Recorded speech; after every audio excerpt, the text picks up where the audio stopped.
It is the start of a new NASCAR Winston Cup Series season for these 42 drivers here for the biggest race of the season at Daytona. It is the Daytona 500, the biggest purse of the season, and the race everyone wants to win the most, and all 42 of these drivers have a realistic shot to do it here today at the Daytona International Speedway. I'm Joe Rutkowski, alongside me in the booth. It is Trey Bardo, and Trey, you know the history of this event from winning it multiple times. Now you have one of your own cars in the field, but there's 41 other cars that are out here to try and accomplish the same feat, and they all have basically an equal chance to do that. But after what we saw in the duels, we know some cars are very strong. What do you think we're going to see here today at Daytona as these 42 drivers all try and claim that 23rd Daytona 500? Well, Joe, I mean, if we're being honest, you would like to think these guys are, going to use their head a little bit here at the beginning of the race. Maybe the first 90% of it, right? And then the last 10, they're going to make whatever moves they need to do. Now, I'd say you would like to think that way because majority of the time, it seems like they race like it's the last lap from the drop of the green flag to the checkered flag at the end. Yeah, you say that. I expect we'll see 3 wide on lap 1, and who knows if we might see 4 wide within the first 10 laps or something and cause a big crash early on. Who knows what these drivers will do. Fortunately, last season, this Daytona 500 went caution-free. So we'll see if that happens here again this season, or if these drivers are a little more amped up to start the 2003 season and cause some mayhem early on. For the drivers on the front row, they're hoping to try and keep it up there as long as they can. If they fall back, to get to the back as quick as possible to maybe get out of the mess. Matt Osgood put that car on pole. Didn't really race in the duel all that well, but kept the car clean to keep it on pole position for the 500. Starting to his outside is Evan Hunter, who won his dual race. So we know those two cars are fast. We know Osgood fast in single car runs. Hunter was fast in the draft. Same can be said for Keegan Thompson, who won his dual race in third. Ryan Wilson starts in fourth, and rounding out the top 5 is Jay Brando in that number 97. So Trey, we look at the top 5, and really, a Hendrick car, a DEI car, a Roush car, all up there inside the top 5. But then on the front row are kind of the underdogs, Fitz Bradshaw Racing and MB2 Motorsports. So do you think someone in that top 5 can maybe be the one to win, or is it going to be someone coming from the back of the field to try and get to the front after maybe having a poor dual race? They found out what to do for their car in the 500.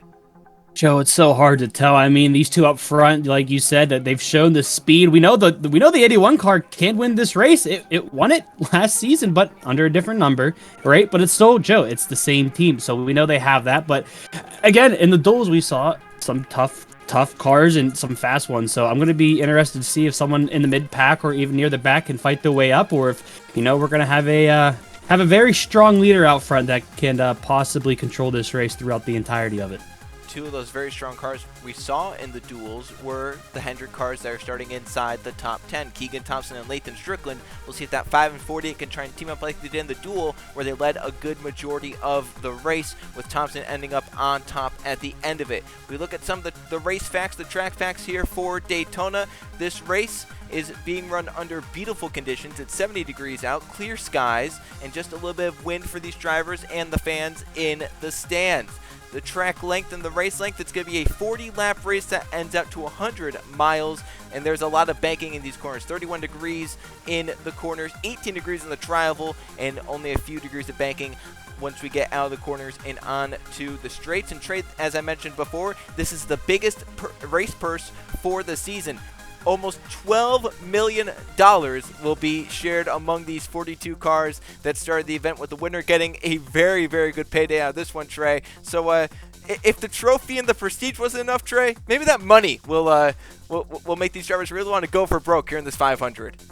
You know what they say, Joe, money talks. And I think some of these guys might be costing their teams money to try to go win some, but I guess we're only have to wait to see what happens. Yes, we are, and it's about time to go see what happens as the command is coming up for the 23rd ever NASCAR Winston Cup Series Daytona 500 right here on JRTV. Drivers, start your engines!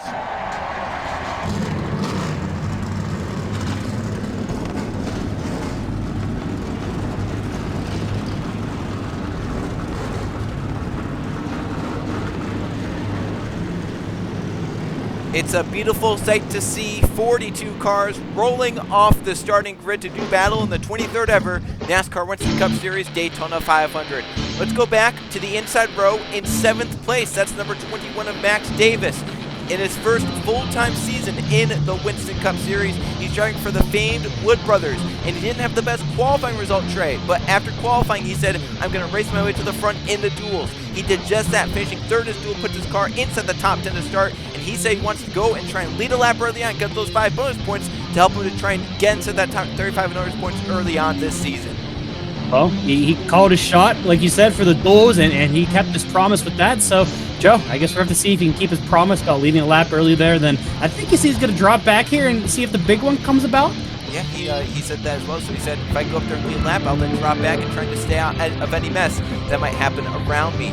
Starting just behind him is Lathan Strickland in the 48. Led the most laps in his dual race, however, faded back and never could get back to the front. However, he said after his dual race, if I had just a lap more, I would have been standing in victory lane instead of Keegan. So, Trey, what do you think about Lathan Strickland's chances to win for his first ever start here for Hendrick Motorsports?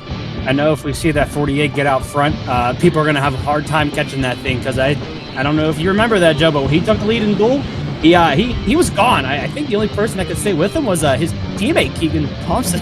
Yeah, he was hard to beat once he got out in front. It was only ever passed for the lead by his teammate, Keegan Thompson. We'll see if that same thing can reign true if he starts at the front, or if he can get to the front. And watch for the cars starting in the back. Some of them are in backup cars after the second dual crash. We'll see how those cars perform on their first laps on this racetrack. The pace car is in 40 laps in front of these 42 drivers. It's the 23rd ever NASCAR Winston Cup Series Daytona 500, and it's underway right here on JRTV.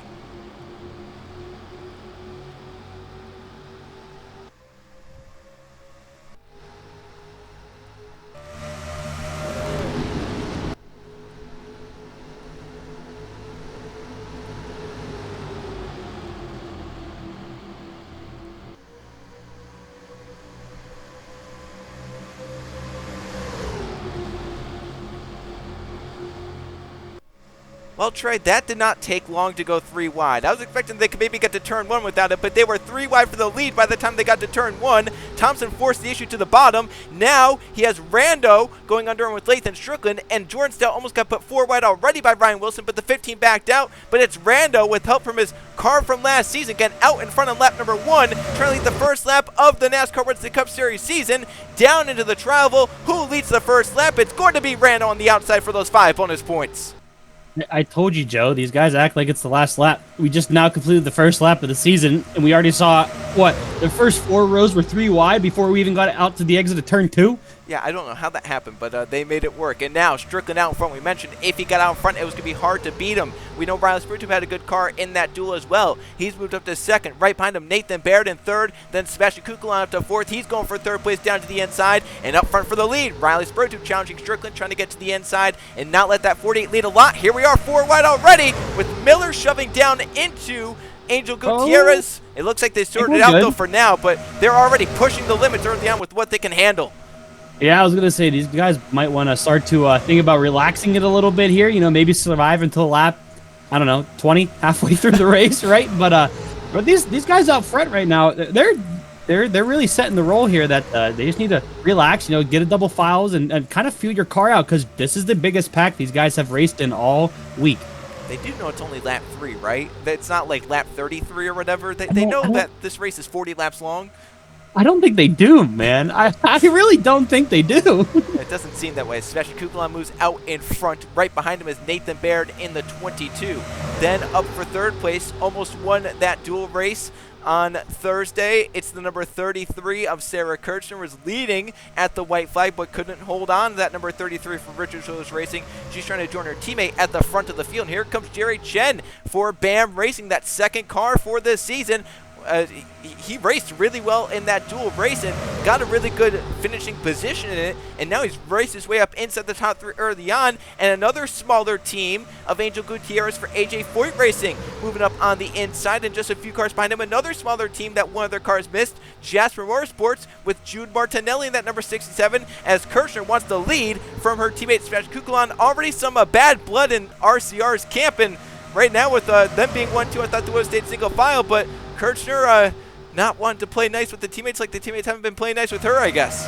Yeah, I don't know if you listened into the interview that I gave after the duels, but I think she said that she was the ugly stepchild? Something like that? Yeah, something like that. Something along those lines. But Yeah, that's well, I mean, a couple of teammates get to work together right now, and got another one on the bottom there. So we'll have to see maybe if for the 500 these RCR drivers can relax a little bit and think about what's best for the team instead of themselves for now. Yeah, and that's the thing I thought that maybe RCR would have learned, is that the infighting really was the reason, I think, for their 2001 downfall, where they just didn't perform all that well. And then last season they kind of figured it out, performed really well to start the season, and now here they are back to kind of that in-house fighting, and we'll have to see if that affects them throughout this season. So we have some underfunded cars at the front. Angel Gutierrez is going to get 5 bonus points for leading for AJ Foyt Racing. Big in terms of the owner's points to try and get inside the top 35. A coordinated move, maybe a little bit too coordinated, as Eli Bright leaves Martinelli out and goes 3 wide for the lead. Remember, Eli Bright started all the way at the back, I believe 39th in this race. It took him 5 laps to go to the lead here at Daytona. Now, hear me out. I'm gonna say my little. I don't know if you want to call it an opinion. I'm gonna say it's a educated guess. I think we're gonna see a different type of Eli Bright this season. I think this he's gonna be a little bit more riskier with his moves, a little bit more aggressive, is what we'll say. I mean, Joe, he's got that first one out of his way, right? He did it last season, so now he just has one more thing on the bucket list, and that's to win a championship. And how do you do that? You gotta drive a little aggressive. Yeah, so that could be fun to watch with Eli Bright. We'll have to see if he does maintain a more aggressive stature this season. I think we saw that towards the end of last season, where he got a little bit more aggressive behind the wheel, and it led to some pretty good finishes. Actually broke his way up into the top 10 in points by the end of the season, as right now he's trying to pass Jude Martinelli. He led that last lap, but still hasn't cleared that 67. So either the 8 car isn't all that fast, or the 67 is very strong, able to hold the outside like he is. And with no one able to pass the 8, I think that 67 is just really strong on that outside lane. Look, he's actually pulling ahead on the top down to turns 3 and 4. Yeah, I mean, if I'm that, 67 team, I'm marking that down in my notes right now. Say if we ever get stuck on the outside, it's not a bad deal. And if I'm other teams looking at that, and I said, you know what? If we can get a chance to work on that outside and maybe make a pass or two, I might want to have that 67 leading that thing. Eli got a good push there for Hunter Reed and might end up clearing that 67 through the middle of turns 1 and 2. The pack is 3 by 3 behind this red Budweiser number 8 car, as here comes Brett Sierra. Remember, back in 2000, he got injured at the end of the season, failed to race in those last few races, but then came back the next season, 2001, and won the Daytona 500. Last season, injured, couldn't race the last few races, and here he is back behind the wheel in the Daytona 500, and now leading laps in that number 25, has up from last season's champion, Mathis Wells, and the runner-up to the championship just a few cars behind him, number 18 of Chris Jericho. In between them, another DEI car, the one of Anthony Hernandez.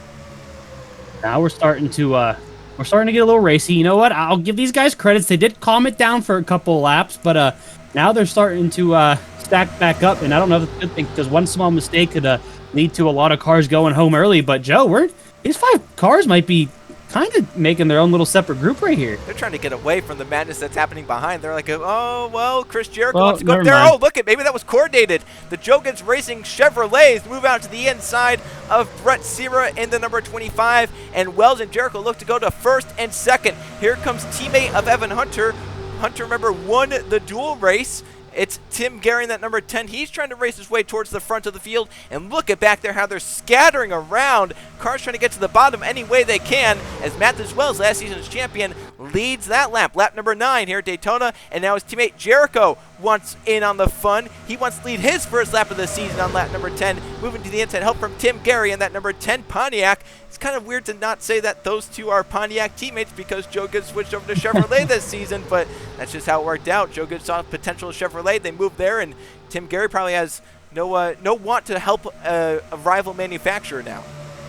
Yeah, definitely. And that bottom line, Joe, has some heavy hitters in it. You got the 10, 31, the 15, the 17. I think I see it was at the 30 in there as well. I mean, we've got some big names coming up to the front of this thing, so it'll be interesting to see what their car can do in fresh air if they can cycle their way out front here. But, Joe, we're going to have 3 wide for second place. Yes, we are. As Jericho leads his first lap of the season. 5 bonus points there for the runner-up in the championship last season. Here comes Conrad Evans, one of the hotter-headed drivers of the series, moving to the inside, trying to get his first lap of the season. He has help from Ryan Wilson, stepped out of the ownership business from last season with Hendrick Motorsports. Now he's into the driver role here with DEI in that number 15. He looks to try and lead as he moves down to the inside. And how about Angel Gutierrez? Remember, led early on. He's already moved back to the inside and back to the front of the field. So he went from leading to the back to the front in just 11 laps, Trey. You're gonna remember that, right? If you're those other cars, you're gonna remember that too, right? Yep, exactly. You're trying to in this pack, you're trying to not only be like, all right, I want to get up here and lead laps, but you're also wanting your spotter or your crew chief to be like, all right, tell me what lap I got to the lead, what lap then I cycled around to the back to get back to the inside, and then what lap I got back to the front of the field, because it's all about the timing game here. If you don't time it well, then you could finish back in 36 at the end of this race. So all these drivers are really relying on their crew chiefs and spotters to be like, all right, it took you 10 laps to get from the front to the back up to the front, or maybe it took you 15 laps, and they're trying to average it out to how long it might take as Angel Gutierrez, once again, that number 14, powers ahead and pulls away from the cars behind. Here's a man who wants to win. Justin Zaidel, a very long winless drought. Here he is up to second place and going for the lead off turn 4. He'll make the move, but I think Gutierrez is going to lead this lap, but Zaidel's going to have a good chance to maybe lead this next one. Isn't this pack impressive? I mean, look at these guys. They are stacked up. They're stacked like sardines in a can and somehow making it work. That's I don't even know how many rows deep that is. 12? 15 maybe? That's at insane. least 15 it has to be. I mean, that is it's amazing. And there's no contact, well, that we can see. Yeah. There's no contact that we can see happening either, and I mean, it's just crazy. Like, right? I mean, you got these 5 guys here. Oh, now make it more like 8. Making everyone kind of, giving each other a lot of space, but then everyone else is like you said, they're just trying to find their way up to the front of this pack. And here's another Hendrick car that got out to the front and now is holding the lead. Zaidel's going to lead this lap in that number 24. Battle for second is on. Max Davis had it. Here comes Nolan Lawrence in the 19 trying to take it away. Here's another Dodge car. Zachary Fitzwater Sr. down to the inside. A man who hates super speedway racing, hates this plate style, pack style, drafting racing. Here he is now up to second place. Has a push from another Dodge car of Roberto Crown Jr. in that number 43. And here comes some more 100 cars trying to join their teammate at the front. Thompson and Strickland are lined up on the inside, but that's not going to last for long because everyone's shuffling around. And here comes Fitzwater with the lead, help from his Dodge teammate Roberto Crown Jr. to the inside. They'll move by the 24 down the back in turns 3 and 4. Remember, Joe. Oh, hold on here. Hold on. Close contact. How are we going to do off 4? We're good. Wow, that was very well managed by both Matt Tuck in that 32 on the inside, Anthony Hernandez, who was in the middle with Angel Gutierrez. Really, everyone that was in that 4-wide scenario did an amazing job, able to just manage it out and store it back up to 2 and 3 wide. Great job done there, because that could have been a major crash right around the midpoint and right around the middle of the field. Back up to the front, Lathan Strickland back to the lead. Right behind him, the driver of that 48 from last season, Jay Rando. Jerry Chen is there. Then it's 2 Penske cars side by side with Collins on the inside, Fitzwater on the outside, and then here comes the 19 of Nolan Lawrence and the 30 of Justin Atkins, all on the bottom trying to shuffle their way to the front. Benny Lynn is coming on the inside as well as we're nearing midway through this race trace, so it's starting to calm down, I think, and the reason for that is, they're getting to halfway. They're like, all right, we survived this long, let's make sure we can make it to the last 10 or so laps with clean race cars. Yeah, and then once those 10 laps hit, it's going to look like it did at the beginning of the race. So, but I mean, Joe, this 48's out front, and it's doing what I expected it to do. It's starting to, kind of pull on a string of cars behind him here, and these guys are going to start to get single filed out. It's going to be hard to pass. This 97 might get a run here, but I don't think he's going to have any help to make a move. Yeah, Mitchell Collins is about a car length back. Now, Collins is getting a nice run here. I'm going to wonder if he's going to take the run or try and stay with Jay Brando to help him out. 3 wide for 5th place comes that number 40 of Benny Lynn, and here comes Zachary Nalello in the 16. Remember, his primary car was the second fastest car here. Unfortunately, he wrecked it in the duel. Didn't get to start at the front of the field to go to the back of the grid, but here he is now for the first time today, up inside the top 10, top 5, and looking for some more positions in that number 16. Battles on for 3rd place. Nolan Lawrence trying to take it away from Mitchell Collins down to the bottom of turns 1 and 2. He'll have help from Benny Lynn in the number 40. Still Strickland and Rando leading 1st and 2nd here at Daytona. Now Lawrence to 3rd, Lynn to 4th, DeLello up to 5th. And here comes Kukulon, Spurley Tube, Sarah Kirchner, even Nathan Stapleton, all trying to shuffle their way. Stapleton trying to go up for some more draft, and that might hurt him in the long run, because here comes Oskin down to the inside of the 81, and he'll take that position away. Yeah, that might have been a move from Stapleton of he had a big run and he only had one place to go with it, and that was up. And yeah, normally that doesn't work out too well because the top side's not where you want to be. So he'll take a mental note of that, write that down, and next time he gets a run, we'll have to see if he learned from the mistake or try it again. As the pack has gotten mostly too wide here, it looks like Jacob Miller at the back of the pack is struggling to hang on to the draft, so we might actually have a car lose the draft by pure pace. Kind of shocking there to see, and I think it's just because the pack got strung out. When the 48 got to the lead, he has such a good race car, it really just kind of strung this field out, and since it's not as compact, the draft isn't as compact, and I think Miller's just starting to lose it because of that. Yeah, it's just a tough break there. That's why it's always, a little nerve-wracking to be one of those last cars in a pack like this because you have no one behind you pushing. So if your car doesn't have the pace, you're going to slowly start to lose it. Even though you're in the draft, it's just not enough. And we know this car has the pace to bet Oskin moving back up to the front, going for second place on Sebastian Kukulon. He's going to get kind of swarmed there by Nathan Orman in the 23, moved over to Buildup Racing at the end of last season. And here he is going 3 wide to second place. Has help from Keyshawn Richardson in the 99. And Zeidel's back on the inside, trying to move back up to join his teammate Lathan Strickland at the front of the field, make it a Hendrick 1-2 here at Daytona. As the pack is starting to try and come back together, trying to run down Lathan Strickland, but the 48 just so strong early on, has not been touched since he got to that top position here at Daytona. And next time by, we'll be halfway through this 23rd Daytona 500. So far, caution-free. We've had a few moments of close calls. However, it's been nothing that the drivers can't handle, as here comes Keyshawn Richardson for second place. He's going to have his nearest help from that number 42 of Nathan Stapleton, as Stapleton still with Chip Ganassi Racing and looking to try and have a much more successful season than what they had last season. And hopefully that maybe the team can stay with just one set of cars instead of moving cars around and getting cars and losing cars and jumbling it all around. Hopefully they can just try and keep it with the drivers and the cars they have here, and maybe it can lead to a more successful season. Yeah, I started to lose count about halfway through the season, and I kind of was questioning which cars were and weren't part of that team. So, like you said, I think they have a group that they're happy with, and we'll have to see what that group can do here. I mean, we got one guy riding in third right now behind two pretty fast cars, so we'll have to see if anything can come up about that.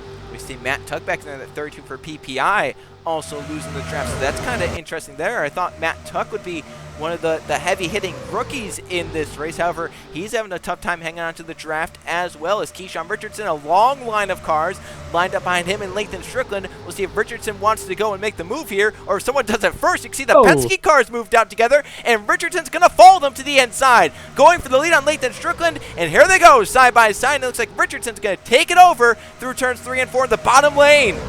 The team moves here, Joe, are very apparent. I mean, that's like the second or third one we've seen. Yeah, it's at least 2 or 3 that we've seen where two teammates just moved out at the same time to try and make it work. Strickland's still hanging tough on the outside, but Richardson's going to lead that lap in the number 99. And then here comes the Penske duo, Mitchell Collins and Zachary Fitzwater Sr., and here comes Eli Bryant, that Budweiser number 8. They're still packed 2 by 2, racing into turns 1 and 2. Strickland not giving in on the outside lane. We saw with Jude Martinelli early on, a car holding the outside lane. Well, here it is again. Strickland able to hang tough up there, but I think he's finally going to lose it to Richardson, who tries to slide up and cut the nose off the 48 and does it. But here comes the Penske duo to the bottom. Collins and Fitzwater for run. They're going to try and take it to the bottom. You can't do that. That was a close call there with the 99. But now I'm going to be curious, Joe. We have a different leader. It's not the 48. Are these guys going to bunch back up, or are they going to stay a little strung out? So far, I mean, it is more bunched up than what it was. So is it going to develop into something more chaotic, or are we going to stay like this? Well, we're into the second half of the race now with 18 laps to go. These drivers know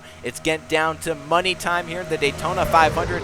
2 by 2 at the front of the field. It's a deadlock kind of conveyor belt sort right here, as cars are just staying side by side and no one able to break away, as Collins trying to clear Keyshawn Richardson. In doing that, his teammate going to leave him out. No, Eli Bright's going to leave Zachary Fitzwater Sr. out. And Richardson, a big boost on the outside from Strickland, almost clear the 12 car. I think that move out of the 8 of Eli Bright hurt the bottom lane, and the outside stayed together, and Richardson got a big push and almost cleared down the backstretch on the outside lane. That would have been very impressive out of that number 99.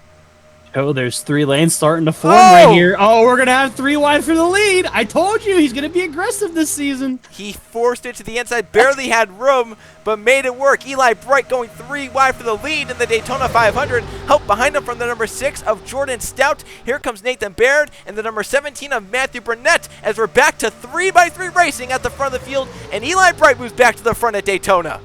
It's crazy how quickly that formed up, right? One move by Eli. Whoa! Wow!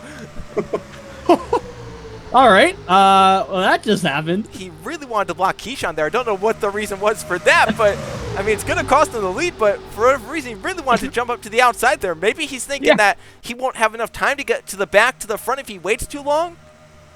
Yeah, I don't know. Like you said, he moved up there very aggressively, but I mean, it did hurt him. Now he's fallen back 3-4 spots already. It gave the lead to the number 6 here, but wow, that was that caught me off guard.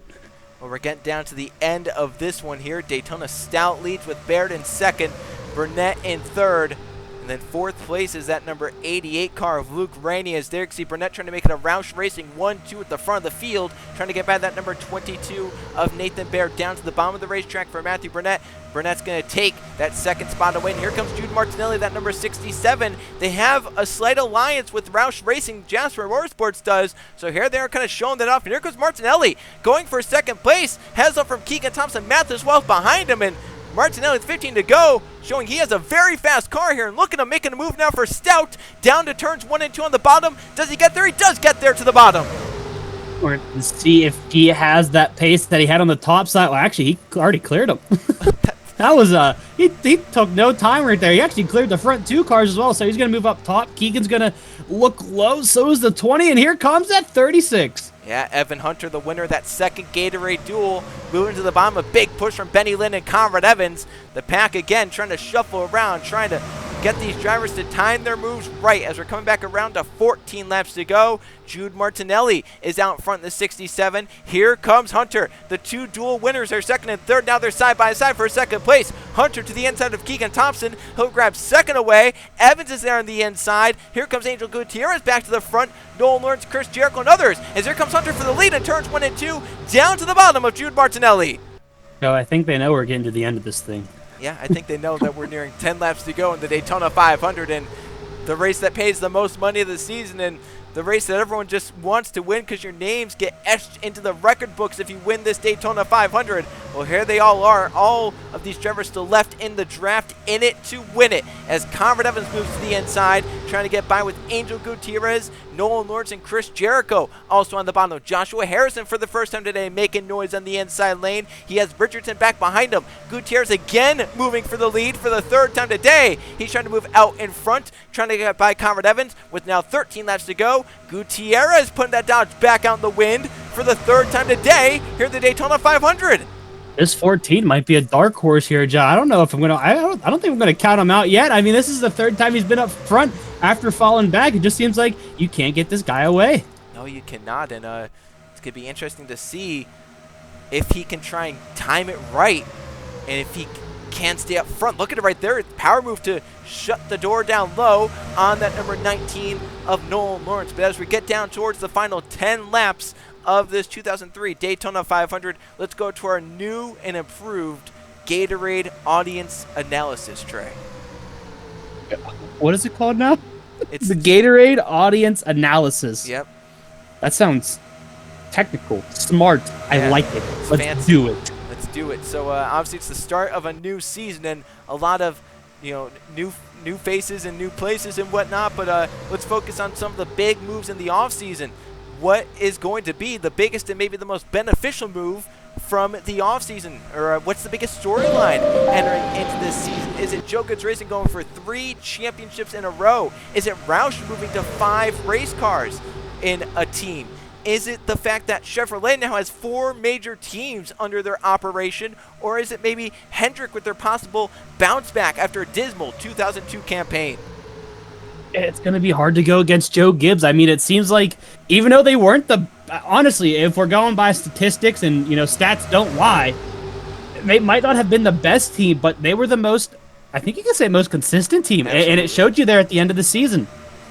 Well, Well, how about this car? Moving up to second place, moving by Angel Gutierrez, and Richardson moves out in front. It's Henry Guo, the first time we've called that number 0 Barno-Haas racing car, and as we mentioned it, here comes DeLello to force it out 3 wide and ruin any hopes. Right here with 11 laps to go as DeLello moves to second place. Now Guo's got to try and find a way either in line quickly or get to the back very fast in the back up to the front. We did see Gutierrez move from the front to the back to the front 11 laps. Well, now we're coming around to 10 to go, so we'll have to see who times it right. Look at Chen to the outside as Hunters find a way back to the bottom. And now he's trying to move out on Richardson for the race lane. Look at this pack still shuffling around. Everyone trying to find a way to get in line at the right time. I don't know, Joe. It feels like something's brewing. I don't like it. I mean, this is a really big pack to be having this little laps left. So the moves are going to start to get more drastic. The risk is going to start to lift up here. So we're going to have to see who has the most daring moves to get this thing done. Well, that was a daring move out of Nathan Orman down to the bottom lane. 3 wide for second place is Evan Hunter, the dual number 2 winner. Leads through turns 3 and 4. Orman's up to second place. Here comes Tim Gary, Hunter's teammate. Can we make it an MB2? 1-2 late in the 500. We're not going to, because here comes Riley Spurleytube. 3 wide to the bottom with that new Rainbird sponsorship on that number 28 Ford Taurus. He's trying to move that car out to the win. Has up from 2001 champion Chris Jericho in the number 18 as Jericho trying to put that Chevrolet out in front and win for the first time in a Chevy. Jericho's up to third place. Collins for fourth. And here comes Hunter Reed in his second season looking for his first ever win. Could he be the spoiler here today in Daytona? Here comes Spurleytube for the lead on Hunter. He's going to get there on the inside, but he's got no helps. He's going to hope he has a big enough run to at least get ahead of him here coming off of 4, because the bottom is the place you want to be. Looks like he's going to clear him. Oh, and look at Jericho trying to force to the bottom. Hunter Reed shoved his nose to the inside, and now Jericho's going to be forced to stay with Evan Hunter. With 8 laps to go, Riley Spurleytube leads the Daytona 500, but here comes the pack of cars behind. Hunter Reed, Jay Rando, Sarah Kirchner, the outside coming back. Hunter almost clear of Spurleytube because the inside didn't really have help. Hunter had a big push from Jericho, but now the 18 falls off, and now the 28 has up on the bottom. Evans is sideways back there in the 31. Oh, cars around. Joshua Harrison, Fitzwater, Bibby Ruiz, Jude Martinelli was in it. Oh. What started that? I just saw Evans get completely sideways, Trey, and I think he was able to hold on to the car, but a few others were not. That could have been a lot bigger, but the yellow is out. Coming back around to 7 to go. This is going to be a very late race restart. It's going to be Spurleytube versus Reed to the caution flag. Riley Spurleytube with 7 to go as the leader. And Trey, we're going to restart with under 5 to go for the 2003 Daytona 500. Oh, it sounds like drama, Joe. Oh, well, we got it on JRTV. It's the Drama Network for sure. Here, whenever we have a Winston Cup Series race on. Oh, my. Man.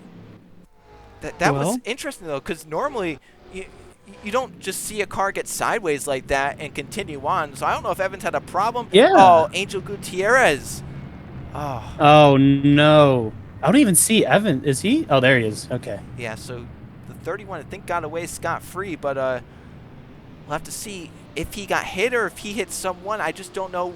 We didn't really have an angle of it. We just saw him off of the right side of the screen, barely, where he got sideways and somehow was able to hold on to the car, but obviously the damage was done back behind him when that wreck happened. So the caution flag is out, the first one of the day, very late in the Daytona 500. Riley Spurleytube leads. Let's go check out what happened for this caution flag off turn number 2. Well, Trey, the intensity level is ramping up late in the race at Daytona, and here it is, 4 wide towards the back half of the field, and Strickland down the bottom with Max Davis. There's just not enough room for 4 wide. As we saw in the duels, they're going to get up into Martinelli and Evans. The 31 right here, Evans, saves his car. Martinelli behind had his car saved until he came across the nose of Angel Gutierrez. He spins around. The 14 comes up. He clobbers Benny Lynn and Joshua Harrison. Look at Thompson. Whoa. Wow. I don't think you could thread a needle any better than that. That was close. And Martinelli gets spun but never hits anything. He drives away clean. And Harrison gets hit by Fitzwater with Ruiz at the end as well. That was really kind of the biggest contact, along with the 14 getting up into the wall there. That was the biggest contact of this wreck somehow. I feel like this wreck should have been bigger than what it was for Daytona standards, but I'm also happy it wasn't. Yeah, that was an impressive drive by everyone that missed that crash to not run into anyone else. You saw what like Thompson, some of the others take to the apron, and some get around the outside scot-free. It was a crazy start to that crash for sure, with the cars going everywhere. We'll take a look at this truck from a few more angles, just to show everything that happened here at Daytona. Here it is again, this time in full speed. Watch how fast this all occurs, and right there, Evans saving it. I don't see Keegan. Where's he at? He's right. Oh my goodness. And then just small contact there, and you're gonna have that. It's hard to get these cars loaded up in time, but we're like I said, we're lucky we got 90% of them loaded up without a major incident, and then we just had a few unfortunate people. Yeah. So take a look at this wreck from another angle or two, just show everything that happened right here in this crash towards the back half of the field. And here's the final view of this crash trade that we have. Here is Keegan Thompson's onboard camera that we have back for the 2003 season. You see the contact start up here, but for Thompson, he has quite the adventure through this. Whoa. All right. So, I mean, first off, these guys are so close. Incident right in front of him here. That's where the 67 came down. 14 goes straight up, clobbers everyone there. It's right through. That's amazing. I don't understand how you do that. You know he was probably eyes closed and puckered up, right? Yeah, I would say that took a lot of skill.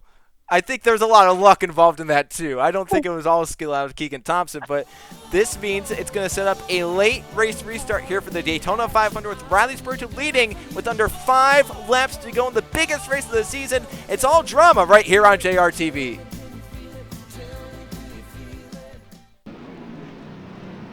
Well, Trey, take any dramatic moment that you've experienced over the course of your Winston Cup Series career and maybe magnify it by 10, because that's what these drivers are going through right now. With just 3 laps to go in the Daytona 500, we're going to have a late race restart. Remember all that talk about, trying to time the shuffle right and get back to the front at the right time? Well, that went out the window because drivers that were maybe on the outside right there that didn't have a shot, they have new blood now. They're back up inside the top 10 single file restart. They have a shot at it. All 42 cars are still running. This helped Jacob Miller and Matt Tuck catch back up. They can maybe get a few positions and points to try and get by some of the damaged cars at the back of the field. At the front, it's Riley Spurgeon leading for Robert Yates Racing. Second place for Hunter Ray, trying to get his first ever Winston Cup Series victory right here in the Daytona 500. Evan Hunter looking for his second ever win. They would both be at Super Speedway plate style tracks in third place. Jay Randall trying to get his first win for Roush Racing in fourth. In fifth place to Chris Jericho trying to get his first ever Daytona 500 victory.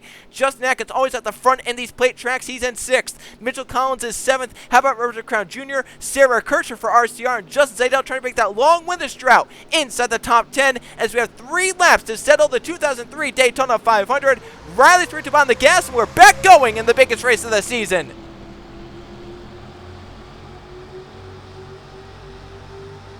Hunter already moving down to the bottom. Evan Hunter, that is, moving down to the bottom for second place. You already saw Chris Jericho get shoved to the outside by Justin Atkins in the 30, as Atkins is trying to move up on the inside. Hunter to second place in that 36, get by the 45 of Hunter Reed. Well, you think the adrenaline of a normal green flag run to the end for the 500 is high. Rack them back all up and do it with 3 laps to go. Like you mentioned, it's going to get even worse. These guys are shuffling around, but Joe, this 36, he's back out front, and he's got some big company coming up behind him here. Evan Hunter, the dual number 2 winner, back into the wind in the 500, coming back to just 2 laps to go.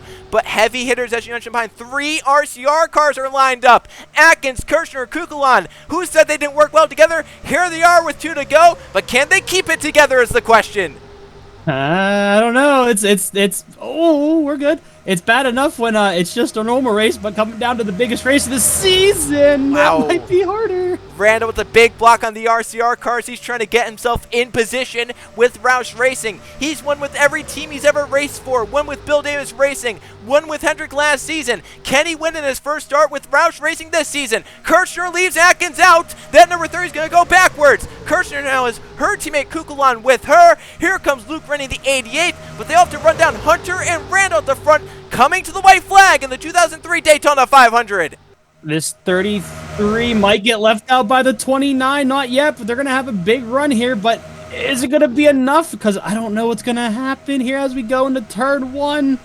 White flag in the final lap. Kirchner moving There goes out. Kirchner. She has her teammate Kukulon with her. Can they get the run on Evan Hunter through 1 and 2? The 36 still out front for Pontiac. Kirchner in her first ever start with RCRs up to second. Will Kukulon stay with her? Down the back straightaway for the final time. She moves high. Kukulon moves low in the 29 car. Down the back straightaway. Evan Hunter all out in front by himself. Kirchner trying to get down. Gets back down. I don't know if it's going to be enough, though. Yeah, can't she get a big run off 4? Hunter is out in front. Remember, he won his dual race on Thursday afternoon. It is over in Daytona. Back to victory lane for Evan Hunter in the first race of the season at Daytona. Joe, if I'm at 33, I might be a little upset right now because I think that Evan Hunter was a sitting duck. I mean, he had such a big gap in between him and the 2 RCR cars, and they decided to battle it out. You almost have to wonder, though, was Kukulon even clear to move up, though? Did he have a car to his outside? Did Kirchner make the move too soon, or did Kukulon just not think he was clear up? I don't know. It's going to have to go back to replays, but I know one man who does not care what happened behind him because, Joe, he just won the Daytona 500. How about your second ever win in the Winston Cup Series coming at the biggest race? And he's now won at Talladega and Daytona. I mean, talk about winning in the dramatic endings. Evan Hunter's the man to do it. No, he's got technically already 2 wins this season, and they're back to back. Yep. I mean, he's undefeated in his races this season. It's crazy. I mean, wow. He started on the front row. We knew he had a fast car. I mean, we knew this team was good alone at super speedways, right? Or restrictor plate tracks, drafting tracks, whatever you want to call them. But this might be a statement saying, hey, whenever we come to tracks like this, remember our names. Well, we had also mentioned after the dual race with Stout teammates. And Oskin just ran into the back of. I don't know if they don't run great brake packages here. You almost have to wonder. Well, it's a little money for Eli, most likely, to repair that car now. But anyways. Or those guys just weren't paying attention. They were trying to unbuckle their belts and weren't paying attention or something. I don't know. It's probably that too, huh? But they're probably exhausted. We had mentioned after the dual race where Evan Hunter won, where we said, you know what? MB2 is the only major team with Pontiac now. So maybe Pontiac is pouring a lot of resources into that team, saying, if Joe gets racing, he's going to leave us. We're going to show them. Well, maybe they're going to show them this season because Evan Hunter has won the duel. Now he's won the 500. And, I mean, he's in a great position for the rest of the season. That's a lot of momentum on his side. Yeah, definitely. And, I mean, he's I think the party's going to be big big for that team because the wins don't come very often. But when they do, they sure like to burn whatever racetrack we're at down. Yes, they do. As we'll take a look at the finishing results for the 2003 Daytona 500. Evan Hunter, the one on top for MB2, winning it all here at Daytona. Sarah Kirchner, oh so close to victory, but she has to settle for second place here today in that 33. Her teammate Kukulon right behind her in third. How about Lathan Strickland in fourth place? And fifth place in the number 88 of Luke Rainey. Keyshawn Richardson ends up in sixth. Conrad Evans in seventh. So 3 of the RCR cars right up front there at the end. Eighth place to Roberto Crown Jr., Jay Randall, and Nathan Ormond complete the top 10. So Ormond with his first race for Bill Davis Racing, not too bad of an outing there. Mitchell Collins inside the top 20. How about Justin Atkins? So all 4 RCR cars get top 12 finishes here today. Nolan Lawrence kind of hung around 13th or so place all day long. That's exactly where he finishes. And there's Tim Gary. Both MB2 cars end up inside the top 15 there at the conclusion. Riley Springfield blend the last restart but got shuffled back. He ends up in 16th. Chris Jericho thought he might have had a shot in 18th place for him. How about Keegan Thompson, one of the favorites to win this race, one of the favorites whenever he come to Daytona, only a 19th place finish for him, and Ryan Wilson with the top 20. Then we go down here, some of these other names. How about some of the Hendrick cars down here, like Zidell and Sierra not having the best of runs. Jerry Chen with a solid 23rd place finish for BAM Racing. The Pulsator Osgood down here at 27th. Matthew Burnett all the way down 28th. Anthony Hernandez down below the top 20. And Eli Bright below the top 30 down here in that number 8 car. Mathis Wells, last season's champion, didn't really have much rumbling here today in that number 20. 36th place. You just have to think that the car just... they didn't go to a backup car, so maybe whatever they repaired just wasn't good enough. I don't know. Angel Gutierrez got damaged in that crash, so he was a little bit off the pace. Miller and Tuck did get a few positions there at the end, as Fitzwater and Joshua Harrison had the most damage. They fell out of the draft. Baby Rose did as well in the number 7 car, so a tough break for those drivers at the back of the field with damage that couldn't hang into the draft for the conclusion of the 40 laps here at Daytona. The points early on, obviously, very similar to how these drivers finished. Maybe just a few discrepancies here or there, but otherwise it's all down to where you finished, and if you led any laps, and if you led the most laps, you get some bonus points there. So it'll be interesting to see how this all unfolds as we move further into the season and what all happens. Once we get down to about race number 10, then you start to see who's the real championship favorite or who is going to be the one contending for a championship here in the Winston Cup Series. But Trey, final thoughts from Daytona. A very crazy Daytona 500, mostly clean. We only saw one caution flag, and it was really for a very small accident. Yeah, I mean, I'm impressed. We had a couple of scares at the beginning of the race, right? But these guys decided to cool it down a little bit, and they sure did put on a show at the end there. Yes, they did. That was a classic Daytona 500 for sure, with Evan Hunter winning the race. And now we go to a completely different style track for the next race, Trey. You know, we go from this pack style racing, 2.5 mile high bank, 200 mile an hour racing here at Daytona. Throw that out the window for the next race, because for the final ever time in the Winston Cup Series, we're heading to the Riverside International Raceway for the Budweiser 400 road course racing for the final time out in Riverside, California. Trey, that's going to be a bittersweet race for these 42 Winston Cup Series drivers that make the event. Yeah, I'm so happy to get the season back underway. Yeah, it's going to be an exciting one at Riverside for sure. One of the better road courses we go to. It's sad it's going to be the final time we go there, but I'm sure these 42 drivers will put on one heck of a show there next week out. So what a 500. Congratulations to Evan Hunter and the MB2 team on claiming victory in the biggest race of the season. For Trey Bardo, I'm Joe Ricussi. So long on JRTV, but tune in next Sunday for the Riverside race out in California.